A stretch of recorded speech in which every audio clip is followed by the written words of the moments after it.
Piala AFF makin suram dan kontroversial. Kemenangan skuad Garuda dirampok wasit asal Jepang. Dianggap jadi yang terkuat di Asia Tenggara, reaksi Madam Pang tak terduga kepada timnas Thailand tampil di luar ekspektasi. Sintayong belak-belakan kritik keras aksi Marcelino Ferdinand. Jadi, simak informasi selengkapnya sebagai berikut.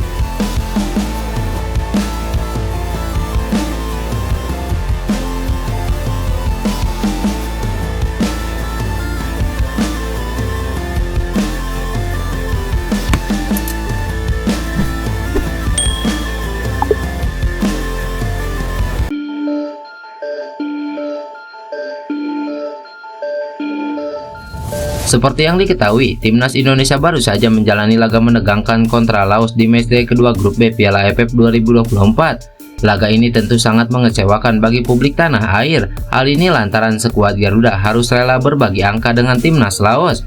Bahkan timnas Indonesia sempat tertinggal 2 kali dari Laos, tepatnya pada menit ke-9 dan ke-13.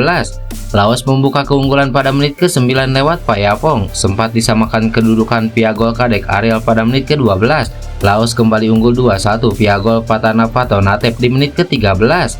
Meski skuad Garuda berhasil menyamakan kedudukan dan sempat unggul 3-2, namun secara mengejutkan pertahanan skuad Garuda digempur timnas Laos di penghujung laga. Akibatnya skuad Garuda kebobolan di menit ke-77 via gol yang dibuat Peter Van Tapong.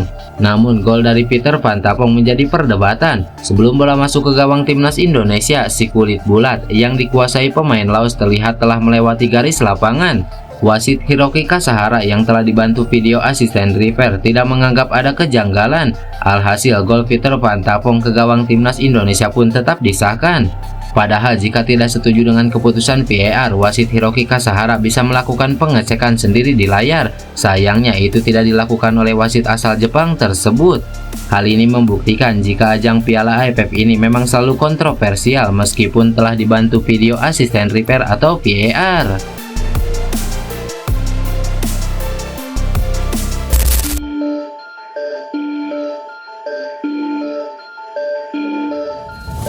Pelatih timnas Indonesia Sintayong memberikan penilaian kepada Marcelino Ferdinand ketika bermain melawan Laos tadi malam. Ia mengaku tidak puas sama sekali dengan penampilan gelandang berumur 20 tahun ini. Bahkan Sintayong tidak segan melebalkan performa Marcelino sebagai yang terburuk. Marceng memang membuat kesalahan fatal saat menghadapi Laos. Marcelino diganjar kartu merah oleh wasit Hiroki Kasahara pada menit ke-69. Ia mengantongi kartu kuning kedua lantaran melepaskan tackle keras kepada pemain Laos. Performa Marcelino hari ini terburuk, singkat Sintayong usai laga.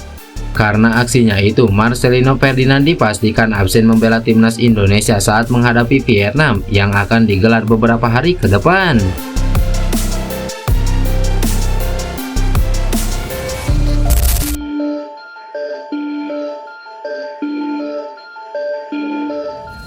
Seperti yang diketahui pada November lalu, Kevin Dix melakoni debutnya bersama skuad Garuda dalam laga kontra Jepang di kualifikasi Piala Dunia 2026.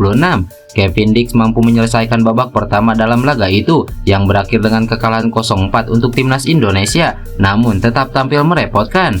Dia ditarik keluar saat kedudukan masih 0-1 dan timnas Indonesia kemudian kebobolan 3 gol setelah dirinya meninggalkan lapangan. Di level klub sendiri, Kevin Dix menjadi salah satu sumber gol untuk FC Copenhagen setelah melesatkan 8 gol dan 3 assist dari 29 penampilan di semua ajang. Bek serba bisa berusia 28 tahun tersebut merupakan eksekutor utama FC Copenhagen untuk penalti. Dia baru gagal sekali musim ini, yang mana terjadi dalam laga kontra Kolding di Piala Denmark pada Sabtu lalu. Namun kontrak Kevin Dix bersama FC Copenhagen bakal berakhir pada musim panas tahun depan dan rumor kepergiannya telah bersirkulasi menjelang bursa transfer musim dingin. Klub asal Jerman Borussia Mönchengladbach dikabarkan menaruh minat kepadanya dan siap untuk bergerak pada bursa transfer Januari 2025 atau musim panas mendatang ketika kontraknya habis. Biasanya, harga pemain akan menjadi semakin murah jika kontraknya akan segera habis, namun Kevin Dix justru mengalami kenaikan harga. Harga pasaran pemain timnas Indonesia itu telah mengalami peningkatan selama setahun terakhir dengan kenaikan teranyar terjadi pada 10 Juni 2024. Sejak Juni 2024, harga pasaran Kevin Dix adalah 69,53 miliar menurut situs Transfermarkt. Namun pada Senin kemarin, harga pasarannya meningkat lagi. Kevin Dix diketahui kini bernilai 78,22 miliar dalam harga pasaran terbarunya di situs Transfermarkt. Ini merupakan puncak harga untuk Kevin Dix sepanjang karirnya, alias harga termahal yang pernah direngkuh olehnya sebagai pemain sepak bola. Menarik untuk ditunggu bagaimana harga pasaran Kevin Dix ke depannya, terutama karena dia berpotensi gabung dengan klub yang lebih besar dan bisa memainkan peran penting di timnas Indonesia untuk kualifikasi Piala Dunia 2026.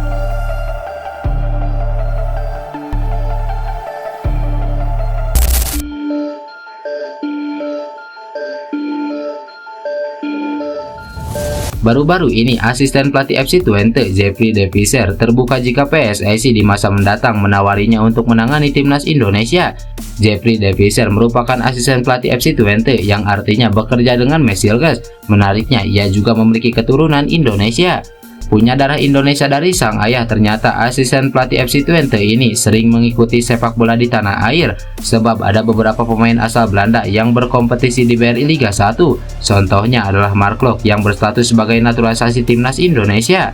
Menariknya, dalam wawancaranya baru-baru ini, pelatih berusia 43 tahun ini mengatakan dirinya terbuka andai PSSI menginginkannya menjadi pelatih skuad Garuda di masa mendatang. Menurutnya, kini kualitas tim merah putih semakin bagus, apalagi dengan adanya pemain keturunan di dalam tim. Jawaban saya, iya, menurut saya itu hal yang sangat bagus. Itu akan menjadi kesempatan luar biasa. Tentu saya sangat menginginkan itu. Kita tidak tahu apa yang akan terjadi di masa mendatang. Kita juga tidak tahu kesempatan itu datang. Jika itu terjadi, saya akan 100% pikirkan itu dan ingin melakukannya, ungkap De Visser.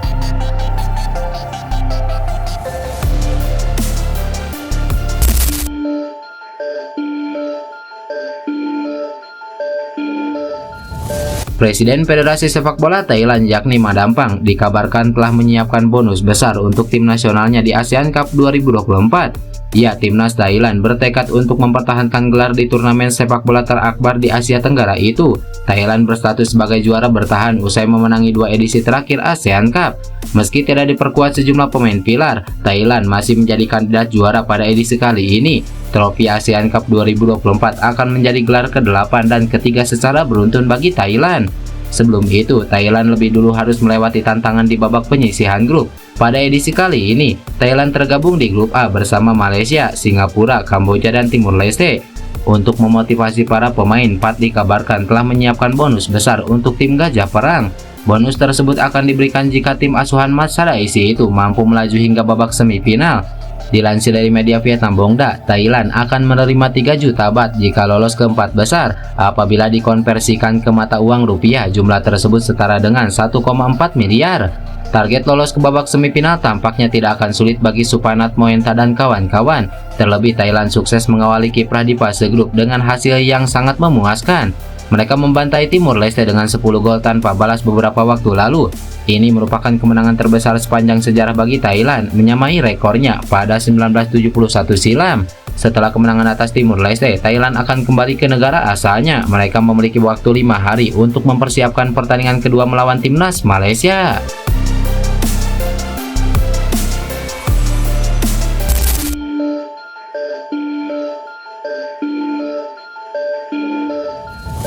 Timnas Australia resmi memilih Sydney Football Stadium sebagai kandang untuk menjamu timnas Indonesia pada 20 Maret 2025 mendatang.